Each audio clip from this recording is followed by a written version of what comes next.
Hi friends, இப்போ நம்ம Pandya stores பார்க்க போகிறோம். பாண்டிய ஸ்டோர்ஸில் மொத்த குடும்பம் கோயிலுக்கு கிளம்பி வர நம்ம பழனியோட கண்ணு வெளியே தாங்க இருக்குது.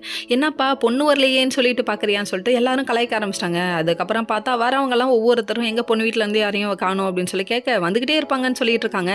அந்த டைம் பார்த்து வந்தது யார், நம்ம பாட்டி பாரு அப்படிங்கிற மாதிரி ஆயிடுச்சு. நம்ம பழனியோட பாட்டியை பார்த்தோன்னே அவ்வளோ ஆனந்தம். அதாவது அம்மா நீ வந்துட்டியேம்மா, நான் அழுதுருவேம்மா அப்படின்னு சொல்லிட்டாங்க. அதுக்கப்புறம் இவங்கெல்லாம் வந்து அண்ணி நீங்களும் வந்திருக்கீங்களா, ரொம்ப சந்தோஷம்னு சொல்லி பேசிகிட்டு இருக்க. வந்தவங்களாம் இவங்க ஜாலியாக பேசிகிட்டு இருக்கு. எங்கம்மா பொண்ணு வீட்டிலேருந்து யாரையும் காணும்னு சொல்லி கேட்க, அதுக்கப்புறம் ஒருத்தர் வந்து அவங்க வர விருப்பம் இல்லையா, கல்யாணத்தை பாட்ட சொல்லிட்டாங்கன்ட்டாங்க. யோ இந்த நேரத்தில் வந்து சொல்கிறீங்க, இது ரொம்ப தப்பியா அப்படிங்கிற மாதிரி ஆயிடுச்சு. அதுக்கப்புறம் இவங்க என்ன பண்ணிட்டாங்கன்னா, நேரில் போய் பேசுவோன்னு சொல்லிட்டு அதோ நம்ம சரவணன்லேருந்து, நம்ம தங்கமயிலேருந்து, மீனாலேருந்து, ராஜுலேருந்து எல்லாம் கிளம்பி போயிட்டாங்க. கடைசியில் அங்கே போய் செந்திலுன்னு கெஞ்சுறாங்க. இதுக்கெல்லாம் காரணம் யாருப்பான்னு பார்த்தா 2 புல்லட் பாண்டி இந்த வேலையை பார்த்துருக்கானுங்க. டேய் விஷ பிடிச்ச வீணைகளா, என்னடா பண்ணிட்டு இருக்கீங்க அப்படிங்கிற மாதிரி ஆயிடுச்சு. சரி பரவாயில்ல விடுங்க, அவனுங்களை இப்போ ஒன்றும் புரிஞ்சுக்கவே முடியல அப்படிங்கிற மாதிரி ஆயிடுச்சு. இவங்க வந்து சொந்த தம்பிகளோட கல்யாணத்தை பண்ணுறதுக்கு இவங்களே பிளான் பண்ணிட்டானுங்க.